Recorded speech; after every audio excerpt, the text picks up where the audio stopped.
ассалому алайкум тамошобинони азиз, ток-шоуи печтоби замонро оғоз менамоем. Имрӯз мо сабти сайёр дорем ва гурӯҳи эҷодӣ ва техникӣ симои мустақили якум ба боғи Камоли Хуҷандӣ ташриф овардем. Алҳол мо дар назди дарвозаи хона музеи Шайх Камол қарор дорем ва барномаи имрӯзаи печтоби замон дар ҳамкорӣ бо Кумитаи иҷроияи Ҳизби халқи демократии Тоҷикистон дар шаҳри Хуҷанд таҳия мешавад ва ба рӯзи оила бахшида шудааст. Бигзор ҳар рӯз рӯзи оила бошад ва инак мо ба бӯстонсарои Камоли Хуҷандӣ расипор мешавем.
اینجا باغ کمال خوجندی است و به سبب ما مهمانان امروزه را با این موضع زیبا بر هوا سبز پوش و گلبسر دعوت نکردیم، زیرا امروز طوری ما گفتیم تصمیم گرفتیم با عائله ها در همین مکان زیبا صحبت آراسته باشیم پیرامون موضوع عائله و عائله داری. موضوع امروزه را باشد ما چنین عنوان گذاشتیم: عائله اساس موفقیت و پیشروی است.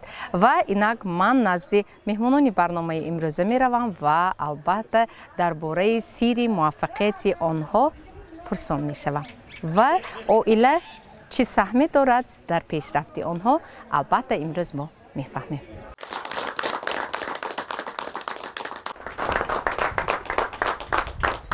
السلام علیکم مهمانان عزیز، بار دیگر همه شما را خوش آمدید میگویم و مهمانان عزیز برنامه پیچتاب زمان در بستانسرای کمال خوجندی قرار داریم و البته طوری ما وعده دادیم امروز ما سخنهای دل یعنی اسرار دل این عائله ها رو ما میفهمیم و مهمانان عزیز ما از تجربه بوی کار و فعالیت و زندگی خود به ما یادرس میشوند تا برنامه امروزه ما نمونه عبرت برای به خصوص نسل جوان باشد در مورد اویله و اویله داری و اینا قبل از صحبت شمایان مهمانان عزیز پیش از همه معلمای عزیز من با شما صحبت را آغاز بخشیدنی هستم. برای چی اویله رو مقدس ترین رکن جامعه و دولت میگویم؟ مرحمت. تشکر زیاد. واقعا هم امروز ما نفرانی خوشبخت دوران صاحب استقلال می باشیم، زیرا پیشرفت هر یک دولت ملت از جامعه سالم تشکل می یابد و جامعه سالم باشد از اویله سالم انکشاف می یابد. امروز توجه حکومت کشور به واسطه خاصه اساسگذار صلح و وحدت ملی، پیشوای معظم ملت، پرزیدنت کشور، رئیس محبوب حزب خلق دموکراتی تاجیکستان محترم امامعلی رحمان بود که هنوز هم اعلام گردیدن سال اویله در سال 2015 این یکی از سبب‌های اساسی بود که امروز ما دوباره درک نمودیم که رکن اساسی پیشرفت جامعه از اویله سرچشمه می‌یابد. و من امروز باوری دارم در اویله هایی که امروز یک سابقه بزرگ اویله داری دارند و در آن اویله باز اویله های نوی که امروز تشکل می‌یابند به واسطه اویله های خوشبخت می باشند، زیرا تجربه زندگی نفران کلانی که سالهای بسیار اویله داری نمودند و در تشکل یافتن اویله جوان سهم به اندازه میگذارند بسیار هم مفید می باشد. از روی نتیجه تحقیقات سوسیولوژی برمی آید که امروز اویله ها سه مرحله بزرگ را اثر میگذارند.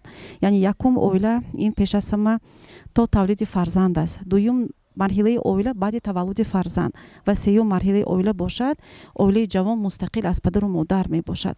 و از روی نتیجه های تحقیقات سوسیولوژی برمی آید که در مرحله یکم که تا تولد کودک است و مرحله سوم که مستقل از والدین اویله جوان به علایدگی زندگانی می کنند جداشوی بسیار دیده می شود و مرحله دوم که تولد کودک به نظر می رسد علاقه کودک می تواند با مانعگی های اویله و مانعگی که می تواند در نزد پدر و مادر یا خود زن و شوهر می آورد اون رو برهم دهد. از این رو امروز قانون جمهوری تاجیکستان درباره مسئولیت پدر و مادر در تعلیم و تربیت فرزند که هنوز هم از 2 آگوست سال 2011 به تصویب می رسد و مورد عمل قرار می گیرد، این یکی از قانون های بهترین می باشد که امروز روی کار آمده است و خوشبختی هر یک اویله می باشد که تکیه به همین قانون مذکور می تواند برای درست تعلیم و تربیت دادن فرزند خویش در اویله سهم نظر است گذارد. امروز در چند از اشعاران گذشتگان ما که خود در اشعار کیمیای سعادت محمد غزالی که در آن فرزند امانت است در دست پدر و مادر و دل او پاک است و نقش پذیر، هر نقشی که به او گذاری چون مشک به خود بگیرد و چون زمین پاک است هر تخمی که به او بیکاری بیروید، اگر تخمی بدی باشد و او رو به حال خود گذاری از او امید نیکی مبر. یا در ایجادیاتی که در قبوسنامه خود عنصر مولی کیکاووس به فرزند خویش گیلانشاه وقتی که نصیحتنامه یا بهارستان عبدالرحمن جامی که به فرزند خود میبخشد پره از اشعار تربیوی سرچشمه گرفته است و امروز ما میبینیم که در چقدر مرور زمان که عصرها از بین گذشتند لیکن نتیجه اساسی انو اثرها میتواند امروز نیز فرزندان ما رو تربیت ساخته باشد. و در یکی از اندیشه های خویش محترم پرزیدنت کشور هم میگویند که اویله در فرهنگ کهن بنیاد ملت تاجیک همچون مقدس اعتراف گردیده است، زیرا در آن ارزش‌های بلند انسانی از قبیل محبت و سعادت و تحملگری است که امروز میتواند اویله پایدار باشد و سهم اویله برای پیشرفت جامعه در همه ملت‌ها در همه دولت‌ها نقش مهم و مبارز را می‌بازد.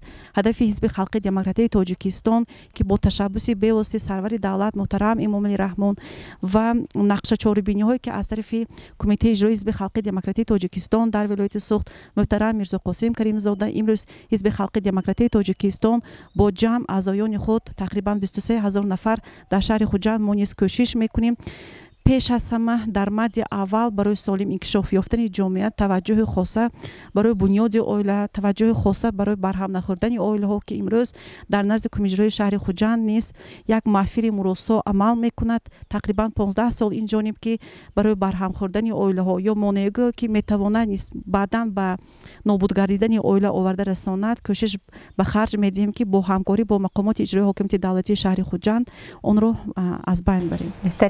تشکر شکر سلامت باشد و صحبت رو با همین عائله هایی که واقعا هم خیلی شناخته هستند و البته ما احترام میکنیم در شهر خوجند به نهایت ابرو و اعتبار خاصه را صاحب گردیده زیرا عائله پیش از همه اهل اتفاق و نمونوی هم دارد. استاد عزیز قبل از همه با شما صحبت کنیم. بار دیگر شما رو با همسری عزیزتان خوش آمدید میگویم به برنامه و باوری دارم که صحبت ما و شما البته از منفعت خالی نیست. و پیش از همه میگفتید که مفهوم عائله مکانی مهربانی بودنش این چی است؟ اثباتش رو در زندگی شخصی خود دیدید؟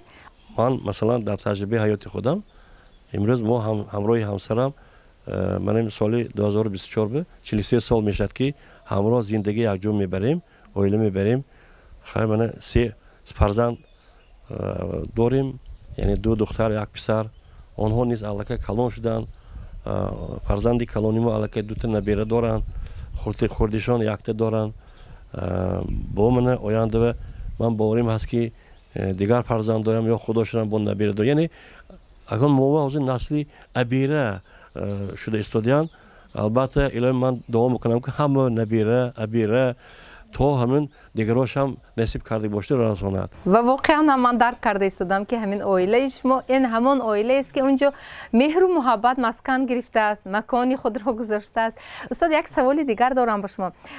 شما رو واقعا همه میشناسد همچون یک نفر شخصیت، یک فردی که سالیان دراز در شما خدمتچی دولتی در بخش دین، تنظیم عنعنه و جشن و مراسم های مقامات اجرایی حاکمیت دولتی شهر خوجند فعالیت برده اید و فعالیت شما برای آن که واقعا هم گسترده باشد، واقعا هم پیشرفته باشد، سهم همین عائله شما هم بود؟ یعنی دستگیری آنها اعضایان عائله یا خود شخصا خود همسرتان؟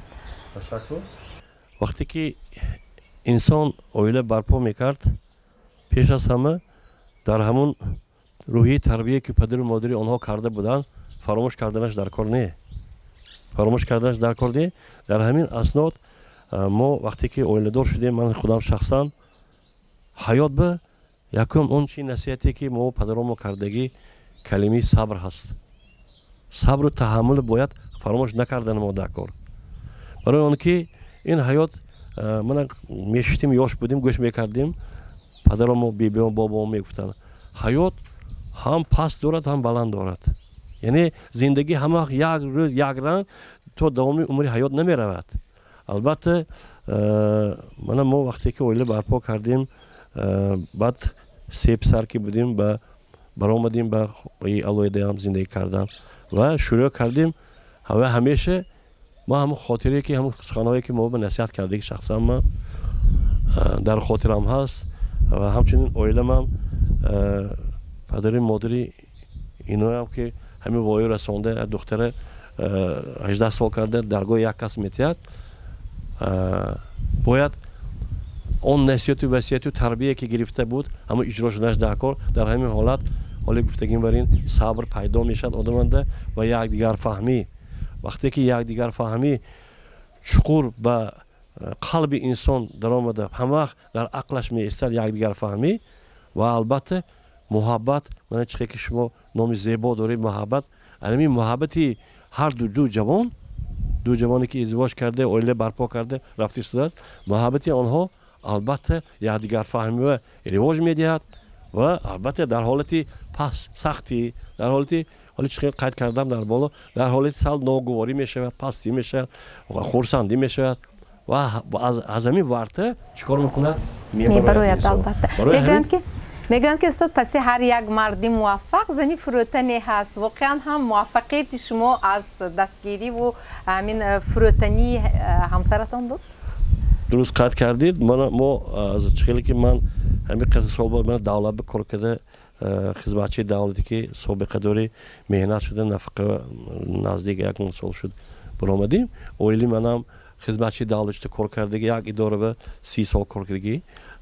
یعنی ما اویلی چخیلی که گفتم که این خیلی همین به معرفت به فرهنگ که هم کار هم زندگی و هم حالانگی و روزگاری خانه باید در مادی یخیله باشد، یعنی در نظر باشد. بعضی حالت هایی که وزین شدگی روزهای زندگی و یا ماه شدگی فرض کردیم فرزنددار شدگی یا دیگه وقت می همین با وجود همین نگاه نکرده چیکار کرده که ما از همون برآمدگی یعنی خرسندانه برآمدگی یا با طاقتانه یا صبرانه برآمدگی چیلی که قید میکنن پایانی شب سیاه سفید است میگن همین کی بود که انسان همین مثلا 30 سال 40 سال 50 سال اویل دوری که زندگی کرده میبیاد و من باوری دارم که جوانها وقتی که همین این چیزی یک کلمه تکرار کردیم ما صبر و تحمل پیش بگیرن از وزنی ها نترسن البته آنها عائله های مستحکمی دوران درازی و نبیرو ابیرو چبیرو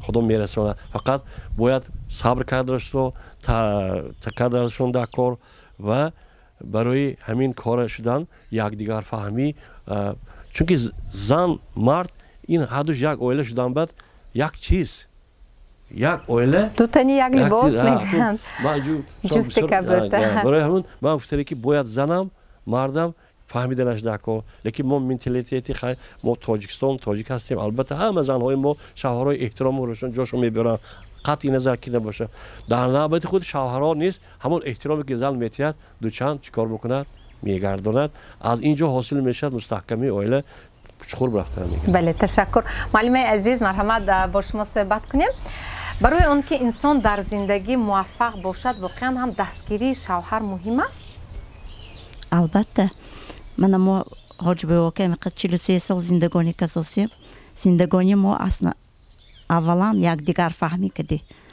بعد از آن هر خیلی لحظه های زندگی حیات بمیشه یک دیگر فهمی میشد یک دیگری همویه دستگیری میکنیم البته ما اویلا ما کدی فخر میکنیم که چون این پدری بزرگوار دارند فرزندانم نبیره هایم بابای مشفق مهربان دارند در همه گونه لحظه های حیات حرکت میکنه اویلم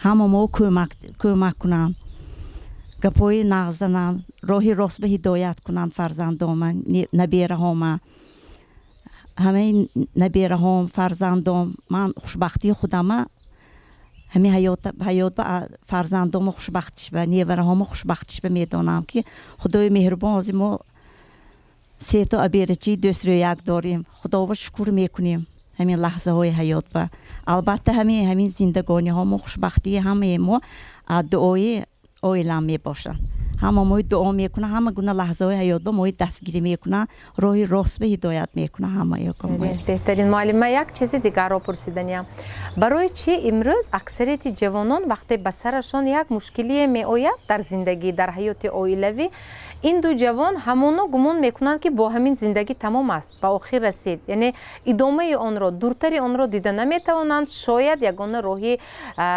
برآمدن از این ورطه رو در بر هم دادن همین حیات عائلوی حیات مستقلانه میبینند چرا اون کلمه که اینجا استاد گفتند صبر کمتر در این جوانان احساس میشود برای چی به فکر شما این از چی شهادت میدهد برای چی مثلا به فکر شما تجربه زندگی شاید پدران و مادرانشان برای آنها سبق نشده ایستاده است اون پدر و مادری که 40 سال زیاده از آن زندگی میکنند پستی و بلندی های زندگی را تحمل کردند اما برای نسل جوان باشد کمتر این مفهوم بیگانه است یعنی همون صبر و تحمل چرا به فکر شما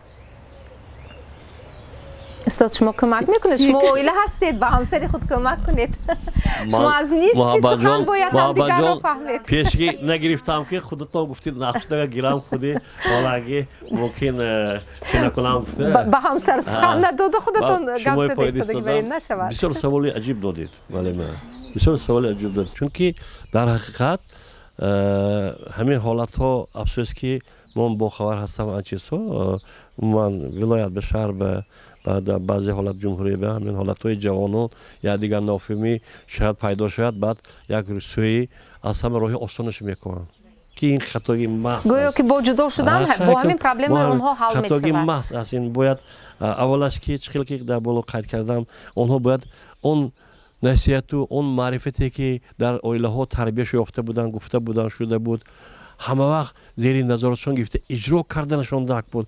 اگر اجرا میکردن ممکن همین حالت ها به نمی آمدن، لیکن جوان ها امروز فراموش میکنن بسیار چیزه. فقط یک چیزی باید میخواهند جوان های حاضره یک باره همین فقط روزی خنده زندگی شیرینی که این تکیه به تگش مثلا مبلغ های مولوی چیز لباس و ماشین و دیگر درست البته ارزو دارد همه این باید شدنش دکو، لیکن همین با تحمل صبر کردن دکو در یک جای مهنت کرد ایستاده حلال کار کرد ایستاده همین گوید همین گفته که خودی قانون کردم شریعت کردم که پروردگار حلال مهنت کنید اگر روزای نیک بمیرسوند. این روزای سختی وقتی چه بعضی حالتایی که زندگی وازبین دیگر وقتی چه روزای نیک بمیرسه خرسندی میشه دیدید که انا پسرا کلین که دخترای شوهر داده که نورتوی دیگر افتوب میبره در سبز میشه و گلون میشه هوا گیرد پگه افتوب برو تاریک شد پگه رشتوی میشه.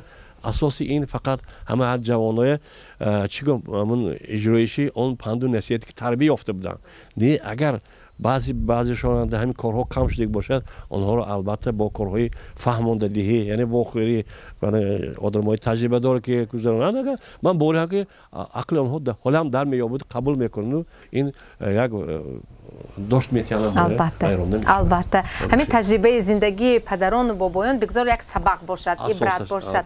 تشکر سلامت باشد. من اینجا در پهلوی من باز یک عائله جوان در رو برای شما نشستن من با شما صحبت میکنم. البته برای اون که روبرو نشسته صحبت کنیم من این طرف نزد معلمه گذشته میشینم. عائله شما رو متوسط یک برنامه پیچتاب زمان شناخته گرفتیم. استاد در یکی از برنامه‌های ما تماشا کرده بودید اشتراک کرده بودند. به نهایت یک صحبت عجیب بود. یک پارچه یک لحظه از زندگی نامه خودشان نقل کردند اینجا معلمه به ما و چه خوش که امروز من شما را روبرو میبینم.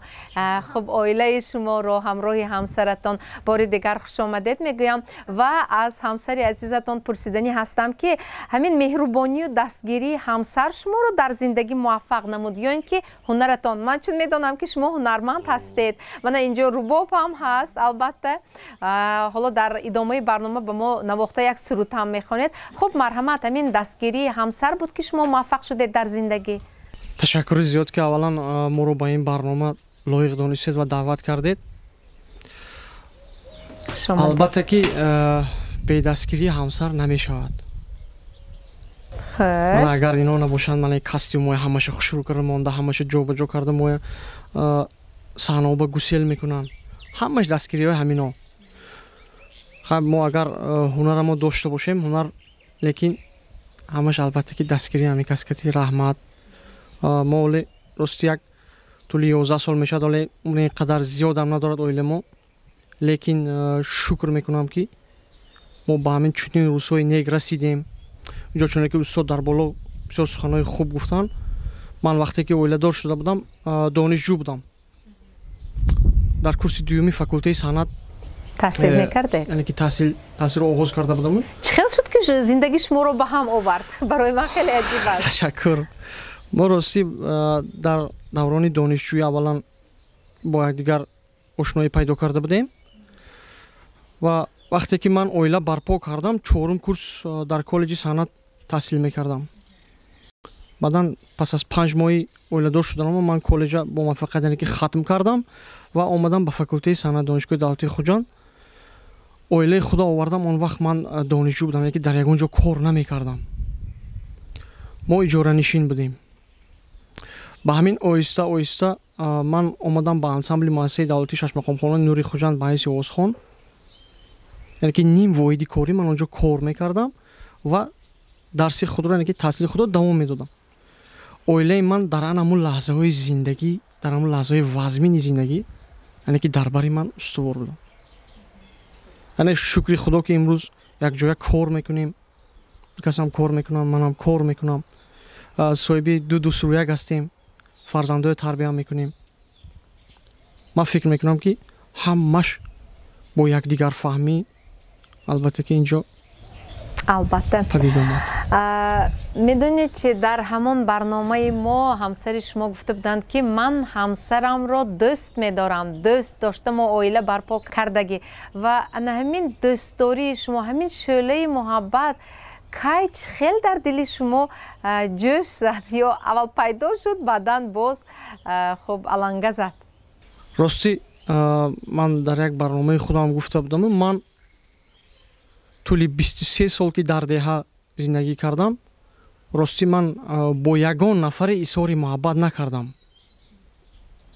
وقتی که من به شهر آمدم طولی 4 سال دیگر در آنجا یعنی که تحصیل کردم و روزی ما با هم وا خوردیم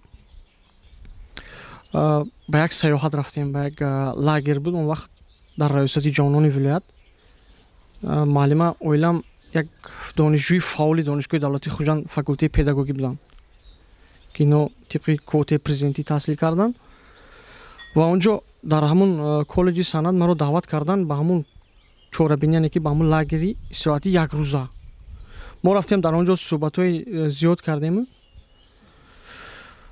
و با همین طریق تلفن صحبت ما راسیگاب آغاز یافت و من روزی دعوت کردم و پیشنهاد کردم که ما باید اویله برپا کنیم و پیشنهاد شما قبول شد؟ خوشبختانه که قبول شد. 2 نفر فرزند. صاحب 2 نفر دسترویکان هستی. بله.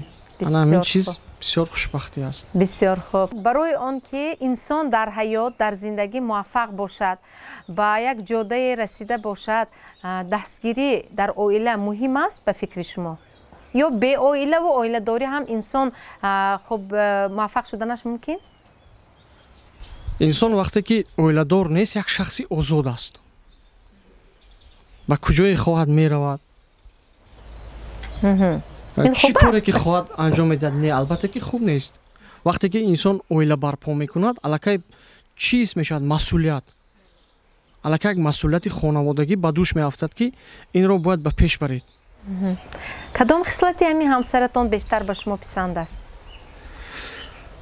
خصلت‌های همسرم راستی همش به من پسند است. پیش از همه برای کدام خصلتشون شما اون کس را دوست می‌دارید؟ ما راستی هر بار که در کار خسته شده می‌بینم احوالپرسی میکنم. این به من پسند است. زبانشان شیرین است. زبانشان شیرین است. خیلی مهربانند. من مشاهده میکنم. تشکر. بعضی من بسیار اینا کمک عصبانیت میکنم بعد اینا کمتر غضبناک میشم میگم انا همین لحظه من دوست میدارم انا اصلا اینجا همین تو غضبناک شوی انا اصلا اینجا حقیقت تولد میشود. بله برای چی؟ برای اینکه بیشتر سخن میکنند چی میگویند؟ این یک هزل شوخی است به اینم نمیشود چون حضرت حافظ گفتند که هرچند پیر و خسته دل و ناتوان شدم هرگاه که یاد روی تو کردم جوان شدم. بله انا همین چیزا این زندگی به این نمیشود. او این نمک زندگی است. بله انا وقتی که میگم که انا وقتی که من هزل میکنم همونجا تو غضبناک میشه انا همین لحظه من دوست میدارم که اینا میگن که نخواد همین لحظه شما دوست دارید که من میگم اینم یک شوخی است. این زندگی با انا همین پیش میرود معلومه. این برای اینکه به این نمیشود. بله زندگی باید رنگ و رنگ باشد. بله یک روز خرسندی است. البته یک روز میشد که آدم کمتر خسته میشود. لیکن همه چیزا یک جای با هم خوشبختانه پسی سر کرده ایستادیم. آفرین. با همه اویلای جوان با همه خوشبختی میخوام. آفرین. تماشاچیان عزیز به دیگر شبکه پیوست نشوید. با سیمای مستقل یکم برنامه پیچ تاب زمان بمانید. بخش رکلام. اویله اساس موفقیت و پیشرفت شخصی است. این موضوع امروزه برنامه پیچ تاب زمان است. الحال ما در باغ شیخ کمال خوجندی قرار داریم و با عائله های برومند شهر خوجند با شخصیت های معروف شناخته و جمعیتچی های فعال اعضایان حزب خلق دموکراتی تاجیکستان در شهر خوجند ما قرار داریم و صحبت کرده ایستادیم و اینک برنامه رو ما ادامه میدیم. معلم همین حیات زندگی به شما چه خیلی سبق داد؟ از آن روزی که در زندگی در حیات چشم به عالم هستی کشادم خدای مهربانم از آوان کودکی مرا امتحان کرده است و صدها شکر به همان امتحان که محض مرا انتخاب کرده بود. به مادری، به پدری، در خانه تقایم به کمال رسیدم. مهر و محبت خاله های مهربانم را گرفتم. در جمعیت انسان را یک عائله تربیت نمی کند. جمعیت نیز تربیه میکند. انسان در مکتب نیز تعلیم میگیرد و از همه تربیه کننده این روزگار است. به همان روزی که خداوند مهربان مرا با چنین شخص واخورانده است هزاران شکر میکنم. گرچه در زندگی از والدین از مهر و محبتش محروم گردیده باشم، مهر و محبت بزرگترین شوهر در بالای سرم است و از تمام گنج و قیمتترین چیز دنیا دعای شوهر عزیزم را بالاتر می دانم. بودند در آغاز زندگی گفتند انسان‌های کاری نادرست کرده ایستاده، راهی نادرست را انتخاب کرده ایستاده، در زندگی مرد باید میشوی اگر همین کار را انتخاب کنی، یا خواستگارهایی که مرا انتخاب میکردن آنها دارای چیز و چاره بودند. یک نفره گفتن که خانه دارد، این دارد. اما من چی میگویم؟ به من چیز چاره دنیای دو روزه لازم نیست. به من مهر و محبت انسان لازم است. چیز چاره زبان ندارد که با من گفتگو کند و من دوستدار حسن بیرونه هم نیستم. انسان باید داخلی خودش باطناً زیبا باشد و ما از زندگی را از صفر آغاز کردیم. خانه نداشتیم، همسرم دانشجو بودند، من تمام کرده رفته بودم، الکی دیپلم داشتم. تا صاحب خانه شدن ما را در خوابگاه جایگیر کردن، بعداً در اجاره 5 سال. باور کنید من مثل شوهرم نه سطحی عالی به صبرم بلند بود. در زندگی پرصبر شدن، در همه کم و کاستگی زندگی دور اندیشی کردن را از همسر مهربانم آموختم. فقط آرزوهای شیرین میکردیم. وقتی که در خوابگاه در نزد دانشجویان زندگی داشتیم، در یک خانه تنگ اما دل که وسیع است، می گفتیم که خدای مهربان در بالای سر. ما هم صاحب خانه می شویم. شوهرم هم می گفتن که از کار وقتی که مانده شده می آیم، زنک جان دروازه خودت باشد که یک تخ تخ کنه، اگر تو کشایی و یک خوراکی گرمت را آورده مثال من تناول کنم و براحت استراحت کنم. وقتی که صاحب خانه شدیم، یک منظره را هیچگاه من فراموش نمی کنم. از همین کاسه و پیاله سر کرده تا کرپچه مثل مرچوار 300 دانشجو از ما باز هم بیشتر خرسند شدند و همون چیزی که ما در خوابگاه داشتیم به خانه ما کشاندن. با واسطه مثال تکنیک نه، با واسطه مردم خیلی خرسند شدند و اینا بینید که 7.5 سال می شود که ما خانه داریم. البته شکرانه پیشوای معظم ملت میکنم. شکرانه میکنم من بر خانه و دری خیش. شکرانه میکنم من بر حکم سروری خیش. گویند شاهی کشور خود سایه خدا هست. شکرانه میکنم من بر سایه سری خیش. باز یک چیز را در همین لحظه گفتنم شرط است که چرا عائله های جوان پاش میخورند؟ آنها بیشتر از 100% 80% چیز را دوست می‌دارند. چیز و چاره را در پیش نظرشان پرده چیز و چاره گرفته است. همان پرده چیز و چاره اگر از پیش نظرشان برداشته شود، بعد همسر میگویند، بعد فرزند میگویند، بعد در و دیوار خانهشان را میگویند. و الحمدلله در باطن من، در باطن شوهرم انمین گونه پرده ها نیست. یعنی ما مقصد مرام هر یک انسان عائله برپا کند، صاحب فرزند شود، فرزندش را در دوام عمرش درست تربیه کند و وقتی که مکتب را تمام کرد به خواسته مثلا و کسب انتخاب کرده فرزندش مثلا توجه کند و فرزندانش را صاحب کسب و کار کردن یک شرایط مهیا کند. و در خلق هم مقال است: اگر خود را 1 ساله تامین کردن خواهی گندم بکار، اگر خود را 10 ساله تامین کردن خواهی درخت بنشان، اگر خود را 100 ساله تامین کردن خواهی انسان تربیه نما. یعنی می سزد که هر یک پدر و مادر فرزندان خود را در روحیه وطن دوستی، در روحیه انسان پروری، در روحیه هویت ملی تربیت کرده باشد. روز خود را، یک روز خود را بدون شوهرتان تصور کرد؟ هیچگاه تصور نمی کنم. به این سوال شما باز یک واقعه می گویم. وقتی که من 2 سال پیش در آزمون جمهوریوی فروغ صبح دانایی کتاب است برآمد کردم، در دوره 4 در دوره جمهوریوی همسرم، پسرچم و من عائلوی رفتیم و 5-6 روزه که در کتابخانه ملی بودیم، پیش شوهرم، بعد من اسقفا. من به شوهرم یگان لحظه را تصور نمیکنم.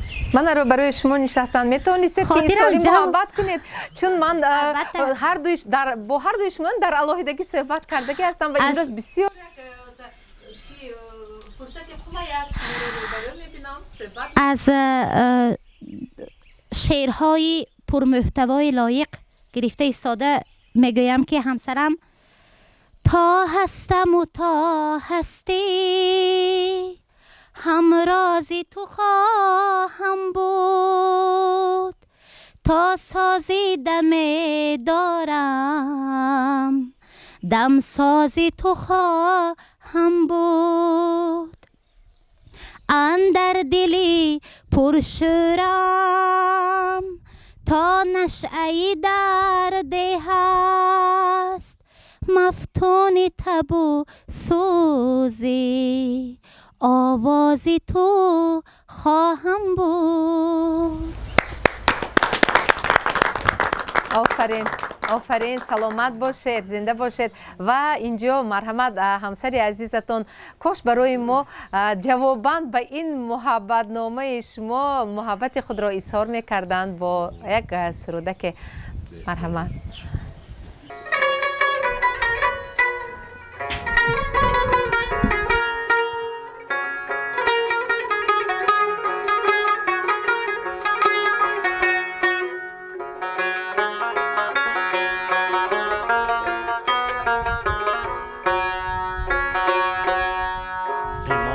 تا در دلی پاکت دلی من آشیان ماند، بیمان در چشمهای تو جوانیم جوان ماند. تو با آن حسن عالمگیر از عالم چی میخواهی؟ بیمان در شعر من از درد عشقی تو نشان ماند.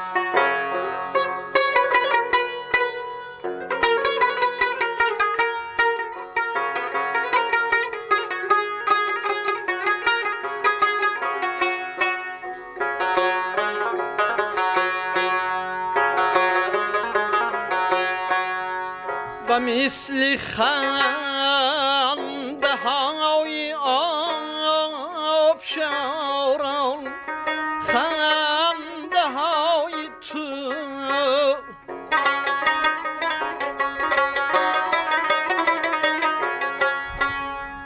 طبیعت زاد زیبایی است، آن حسنی رسای تو کنم بر چاش هر یک مصر و هر حرف شعرم را شبی توی عروسیت با قدی دل ربای تو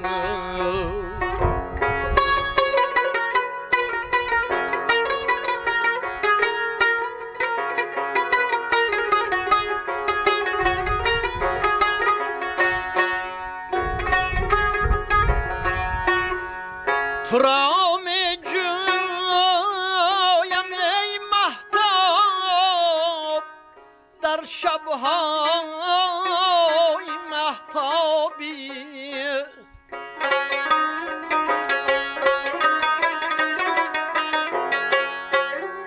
تو را چون خواب می خواهم ای در شبهای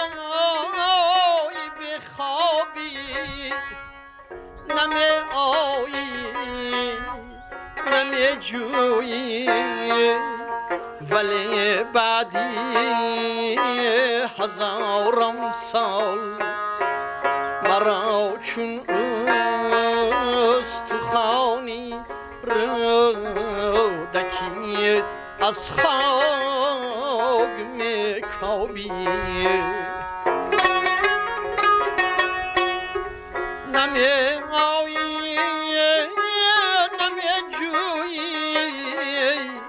ولی بعدی هزاران سال مرا چون استخوانی رودکی از خاک میکایم.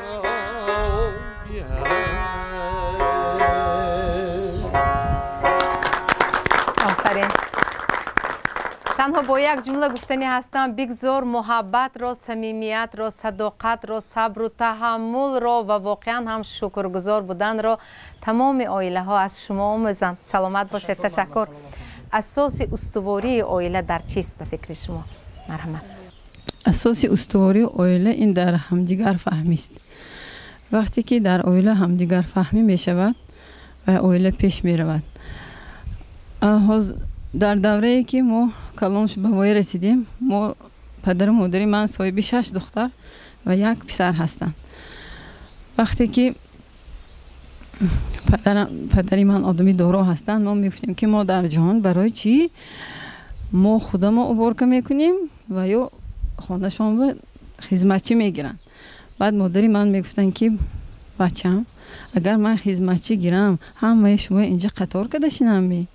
ما نمیفهمیدیم. وقتی که زندگی برپا کردیم، من خودم شخصا در زندگی همه پستی بلندی ها هست. اگر هر یک زن شوهرش را دوست دارد و عائله همه وقت عائله سالم است. برای اون که کلید شوهر زن میگویند. وقتی که من به شوهر رسیدم، به خانه آمدم که خوشدامنی من، خسوری من بسیار مهربان هستند.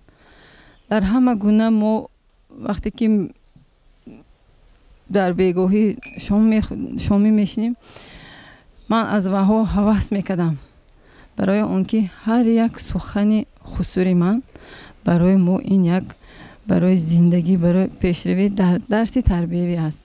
خوشدامنم هم از همه کارها رو از آن کس آموختم. خیلی که میگن عائله سالم، جامعه سالم. اگر همون عائله سالم باشد، جامعه هم سالم میشد و انسان هم واقعا هم در زندگی موفقیت مکمل را صاحب میگردد. بله همه خیلی. تشکر. سلامت باشید. برای اون که عائله واقعا هم سرچشمه اساسی خوشبختی انسان باشد، معلمه چی باید کرد؟ عائله هم یک دولت خردککی را میماند که قرار و قانونهای خودش دارد. از اول تا به آخر من از همین آوان کودکی میدانم که مرد رو یک پرده بلند میگرفتن. در عائله ما به خصوص هم سخن پدرم بالاتر بود. اون چی که پدرم میبرآوردن قرار و قانون در عائله ما همه اطاعت میکردیم. این عزت و اکرام همدیگر بود. چون که مادرم تلقین میکردند که حالا دادات بیان، از دادات پرسیم، از همین دادات به ما تا به این دم آمده رسید. وقتی که خودم اویله برپا کردم و من نیز به فرزندان خود چنین تلقین کردم که دادات پدرت همه وقت بالا هستند. اون فکری که پدرت میگن، اون قراری که پدرت میبرورند برای ما قانون است. انا همین اویله ویم فرزندو از والدین تربیت میگیرند. اویله و اگر پدر و مادر مهربان باشد، فرزندو نیز همین رو دوام میدهند. من اصلا همین حیات مثل یک صحنه میدانم. یک صحنه، مثلا یک صحنه و اگر همه ابرز خودش به رول خودش ابرز به درود و بازی کرده تواند و خوشروی بازی کند، بعد همه ما همونجا تماشابینا قرصک میزنیم. حیات بیم صحنه است. حیات ما همه ابرز خودمویه درست بازی کرده توانیم، اگر بعد همه قرصک میزند، میگوید اویله بهترین است. همین اویله دادابایفا مثلا بهترین اویله، چون که انا این زنش رول خودش زور بازی کرده که کمان رول خود من، بعد میگویند که انا همین بهترین رول است، بهترین رولش خوب بازی کرده توانست گفته. من امروز جوان ها مراجعت کرده میگویم که همین حیات صحنه دانیتون، هر یک نفرتون باید ابرز خودتون، رول خودتون بهترین بازیده توانید. 3 کلمه سحرناکی که از همون آچه بابای ما تا این دم آمده است، همین شعاری سرمشق کاری خود، شعاری حیاتتون کنید. کلمه که خوب شده است، عذر من نفهمیدیم، دیگر تکرار نمیشد. انا اون وقت عالم گلستان اویله بهترین اویله می شود. و همچنین من از تجربه 37 ساله‌ای اویله داری خودم به جوان مردای امروزه گفتنیم که نقش اساسی برای مستحکمه اویله مرد می بازد. این فکری شخصی من، البته مرد می بازد، چون که در حیات ما هم خیل مرد اگر همون رول ترازوی بازی کرده تواند، مرد ترازو، رحمتی خوشدامنم روانشان شاد باد، همه وقت میگفتند که پسری من ترازو است، هر دو پهلوی ترازوی یعنی موازنت نگاه داشته توانست. وای مرد اصیل است میگفتند، فخر کرده از پسر خودشان. واقعا هم همین طور است. شوهرم انمی موازنت نگاه داشته توانستند که اویله ما نمونوی شد در شهر، بهترین اویله شد. همه احسان میگن، همه میگن چخیل شما فرزند تربیه کردید، فرزنداتون بهترین. این همش خدمت شایسته شوهرم است، چون که اون کس انمی موازنت داشته توانستند. در یک پهلوی ترازو زنشان، فرزنداشان، در دیگر پهلو مادرشان، خواهر و برادرانشان، و تا این دم همین پهلوی ترازوی نگاه داشته توانسته ایستادن. تا این دم همین عزت و اکرامی پدر و مادرشان وقتش بکردن. حاضر بعد از سری اون کس خواهر و برادران همه سرجم میکنن، متحد میکنن. اویله ما به فکرم خوشبخترین اویله است و از این فرزندان ما عبرت میگیرن. محبت جان خیلی که گفتید که به شما آسان نبود که هم اویله داری هم من کاری خدمتچی دولتی. البته من اینجا خیلی که قید کردم خدمت شوهرم اینجا. انمی شوهر که توانست اویله برای مستحکم شدن ابرز خودشان بازی کرده، خوشدامنم بهم گپ فهمانده، خودشانم من به فهمانده توانستند که من همین قدر سال در ساحه خدمت دولتی کار کردن این آسان نیست. به خصوص راهبر شده در سطح ولایت این سفرهای کاری هست. شهر و ناحیه های ولایت به می رفتیم، دیر از سفر می آمدیم، بس که خودم بسته می گفتن که التماس کمتر همون بر وقت تر بیایید. من آرزو دارم که هم جایه من سری دسترخوان باشیم و حاضر که در نفقه قرار دارم. این آرزوی اون کس جامعه عمل پوشید، اون کس خرسند، همه اعضای اویله خرسند. من در تربیت نبیره ها هستم و شکر خدا میکنم که صاحبی 10 نبیره هستم. اویله ما خوشبخت است و مهمش حیات به همین مستحکمه اویله و من فکر میکنم که یکم مهر و محبت، دویم همدیگر فهمی، سیوم وفاداری، چهارم صبر و طاقت. انمی سه چهار نعمت رکن اساسی اویله داری همش بجا آورده توانید اویله بهترین اویله میشه، نمونوی میشه، مستحکم میشه. بله تشکر سلامت باشید. همگی یک چند دقیقه بخش رکلام ما رو انتظار است، هم رو تماشا میکنیم. سپس باز برمیگردیم با صحبت گرم و صمیمی در برنامه پیچتاب زمانی سیمای مستقل یکم. اویله اساس موفقیت و پیشرفت شخصی است. این موضوع امروزه پیچتاب زمان است و ما صحبت را ادامه میدیم. معلومه شما چه خیلی شد که در برابر اینجا معلومه گفتن در برابر اون که واقعا هم خوب در کار و فعالیت پیشرفت بودید، واقعا هم در زینه های رهبری کار کردید، در برابر این بازم مقدسات اویله را نگاه داشته توانستید. این برای شما همچون یک نفر زن آسان بود و در حقیقت هم زمینه اساسی پیشرفت انسان را اویله میگذارد. تشکر. واقعا هم در بنیاد اویله مستحکم کنی وفاداری پایداری اویله مردم تاجیک بسیار عادت‌های نجیب دارند. من گمان میکنم که بسیار مسائل اویلوی پرابلم هایی که در اویله سر میزند از زن مادر وابستگی کلان دارد. اویله بهترین ساختار می باشد. ما باید فراموش نسازیم که در برکمال رسیدن فرزندان اویله نقش مهم دارد.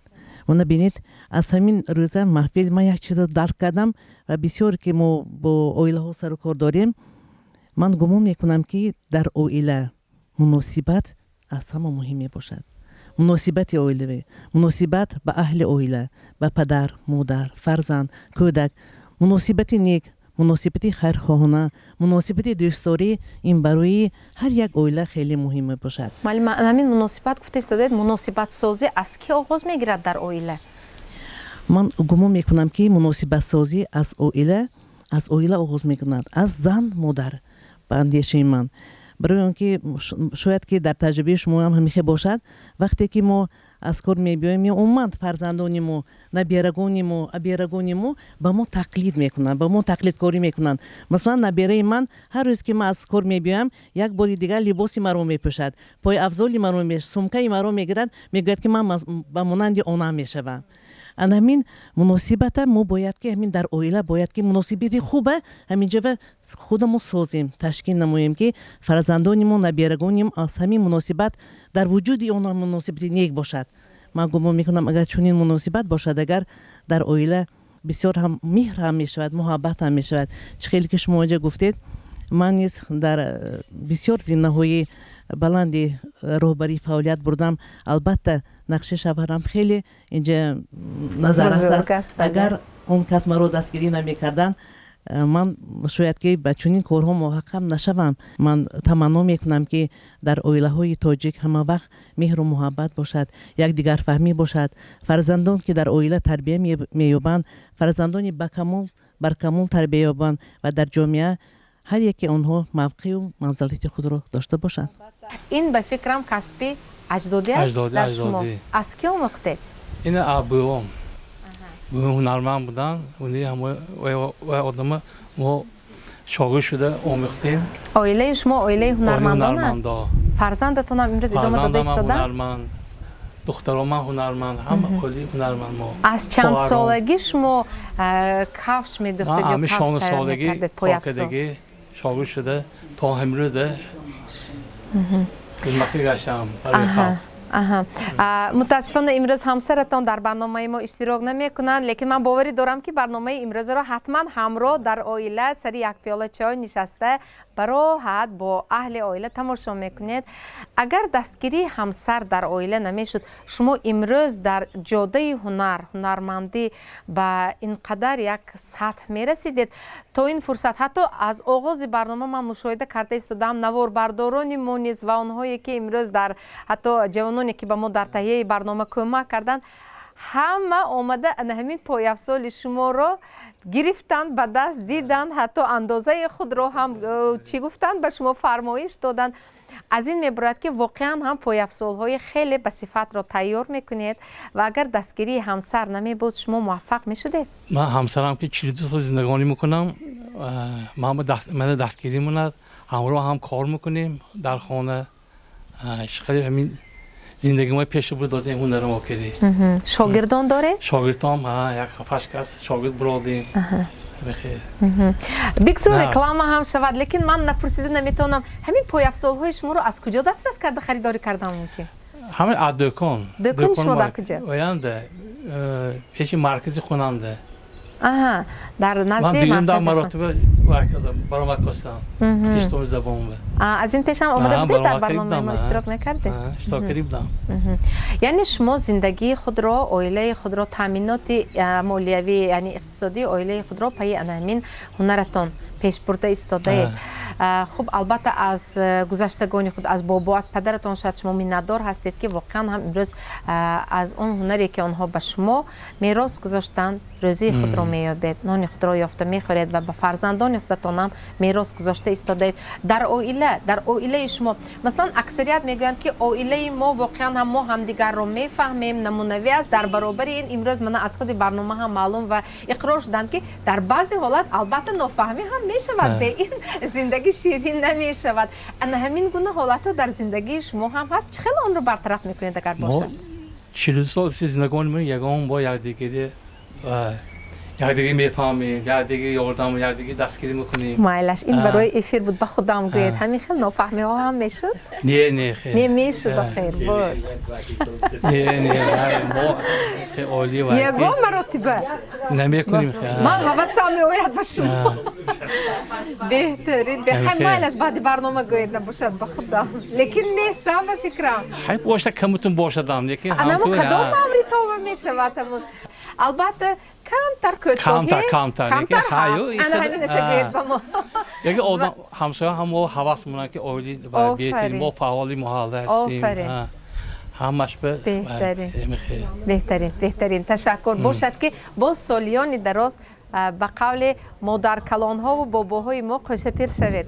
تشکر، سلامت باشید، با عائله خود البته سلامی ما را رسانید، سلامت باشند. خب مرحمت مادران عزیز، اینجا اگر خواهید از تجربه روزگار خود زندگی خود به ما گویید تا که برای نسل جوان عبرت باشد. واقعا آنها باور کنند که مادران ما پدران ما از آن پیراهایی که گذشتند و امروز اینقدر خوشبخت زمان گردیدند دانند که وای همتون نبود. عائله خود از خود مثلا با یک کامیابی و موفقیت و خوشبختی و بلندی ها نمی رسد و اول پستی ها را عبور می کند بعداً به بالا می براید. در عائله من می فهمم که همین شوهر فعلش آمدگینده چیکار کردن در کار؟ همین دیگه جا می بروید جیم میشن سونی آمده با ما همین خیلی کو عائله و شوهرم که دیمو اگر شوهرم فعلش آمدگی باشد من پسایمش میکنم جیم میستم. من فعلا اومدگی باشد شوهرم میگه که بفت فعلش اومدگی جیم اسوریتا میگن. همین خیلی کده ما راستی سوزه باشی نشسته باشی به بیرون برا. همین خیلی کده ما عائله‌مای من 32 سال است که زندگی میکنیم، لیکن من از مادرم خوشدامنم میندار که مایه دستگیری کردن. من کار میرفتم، فرزندای من نگاه میکردن، خوشدامنم همه خیلی کده دستگیری کردن که خوشدامن ها ما همین قله های بلند برسیده آمدیم.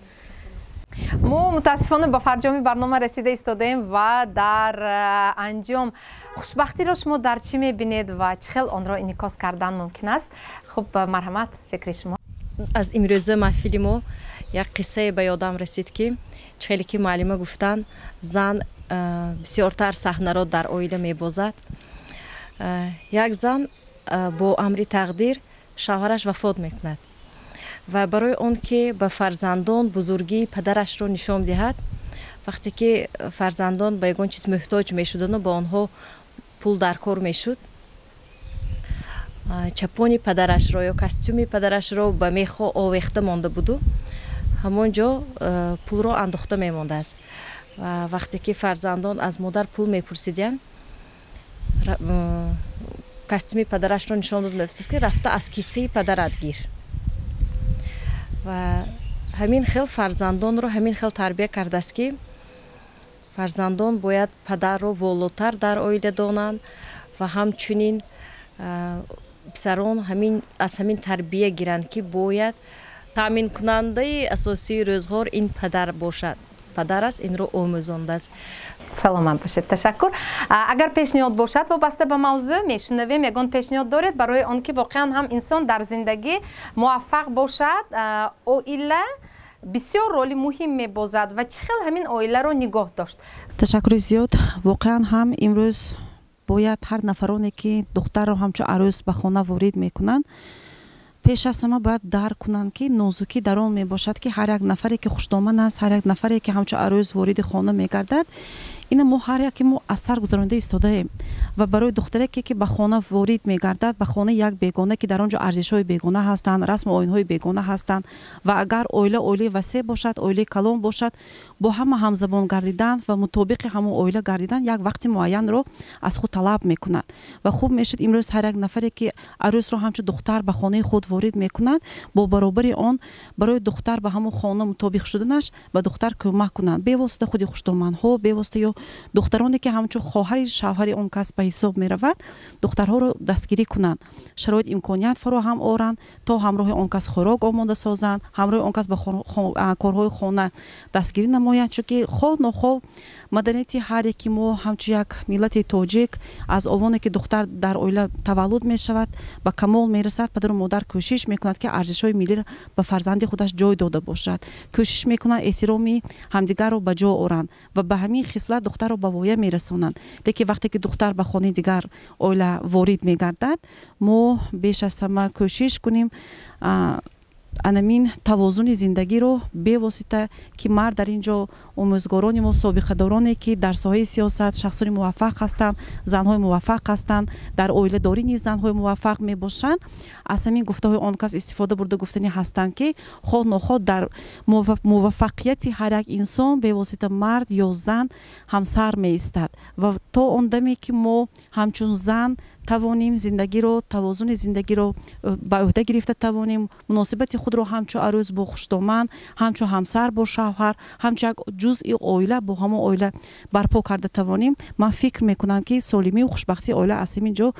пайдо мешавад. ин ҷо ки омӯзгорони мо аз таҷрибаи зиндагии хеш ва муваффақияти хуш ки дар паси он шавҳари онҳо истоданд ва ин лаҳзаҳоро низ ман аз сар гузаронидам ва дар муддати 19 соли оиладорӣ албатта муваффақ шудан дар соҳаи илм ки ба унвони номзади илми мушарраф гардидам, албатта саҳми бесазои хусру хушдомани ман ва шавҳари ман буд ки то ба ҳамин марҳила оварда расонд ва вақте ки ба вазифаи роҳбарӣ таъин намудани буданд, дар ҳамин ҳолатҳо вақте ки ман хостам фикру андешаи хушдомани худамро гирам, он кас гуфтанд ки ман дар нафақа ҳастам, ки солҳои зиёд дар соҳаи тандурустӣ кору фаъолият бурданд ва гуфтанд ки ман бевосита метавонам вазифаи ӯҳдадории худамро дар синни нафақа иҷро намоям. Яъне вақте ки аз кор меравед, соат хонахо аз 6 мегузарад, ҳолатҳое мешавад ки аз 8 мегузарад, лекин мерид хонаҳо тоза, озода дар оиладорӣ, дар тозагиву озодагиву хонадорӣ ва дар тарбияи набирагон ҳамчунон ҳам як инсони муваффақ ҳастанд ва ман хушбахт худро ҳисоб мекунам агар хислатҳои наҷиби он касро ба худ қабул карда тавонам ва ман хушбахт аз он ҳастам ки фарзандони ман низ дар тарбияи чунин як инсони поктина, чунин як зане ки дар ҳама самт инсони муваффақ ҳастанд, дар оиладорӣ ва дар соҳаҳои хизмати давлатӣ инсони муваффақ ҳастанд, онро аз худ намудам ва боварӣ дорам ки имрӯза барномаи телевизионӣ ки сабт гардида истодааст барои оянда бунёд кардани оилаҳои ҷавон ва онҳоро тарбия намудан аз тарафи насли калонсол як барномаи тарбиявӣ ба ҳисоб меравад. дар як вохӯрӣ нависандаи ҷаҳонӣ Нозим Ҳикматро пурсиданд хушбахтӣ чист. ӯ дер фикр накард, зуд ҷавоб дод. Гуфт ки инсон ҳамон вақт хушбахт аст агар субҳ аз хоб бархезад, шитобон сӯи коргоҳи худ равад ва бегоҳ пас аз анҷоми кораш боз зудтар ба хона баргардад ва ҳам дар хона вай шахс муваффақ аст, хушбахт аст.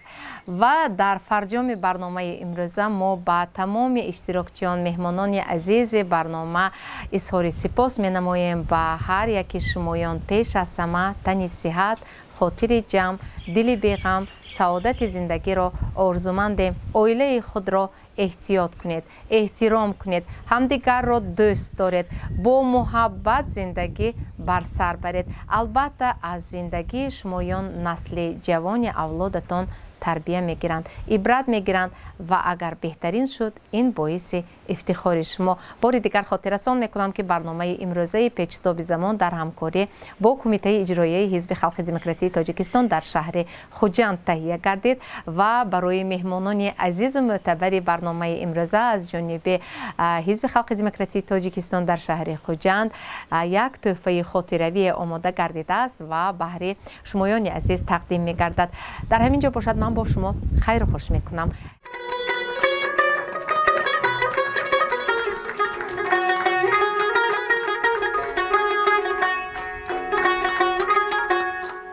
عزیزم نامت را مثل گل بگرفته کردم،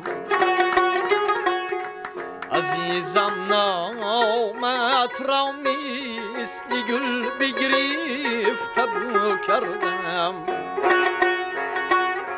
ز شادی من به این گل مثل بلبل گفتگو کردم،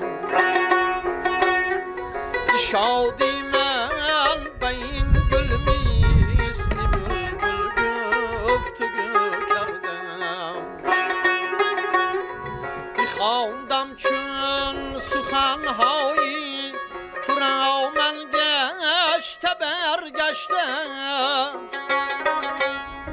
بخواندم چون سخنهایی تو را من گشته برگشتم، دلم را با دلی پرمهرت از نو بر کردم، دلم را با دلی پرمهرت از نو بر کردم.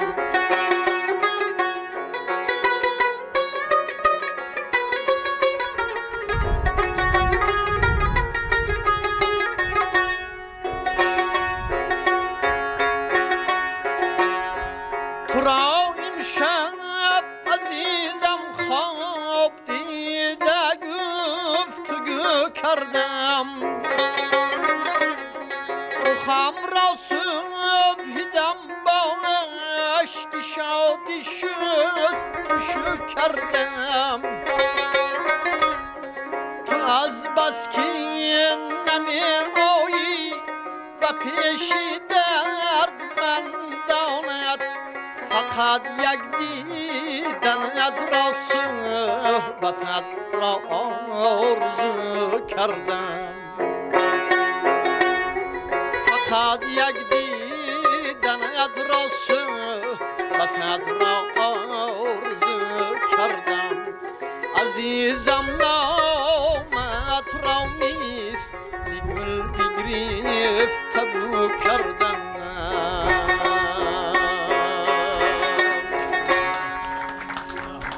تشکر رحمان. سلام علیکم.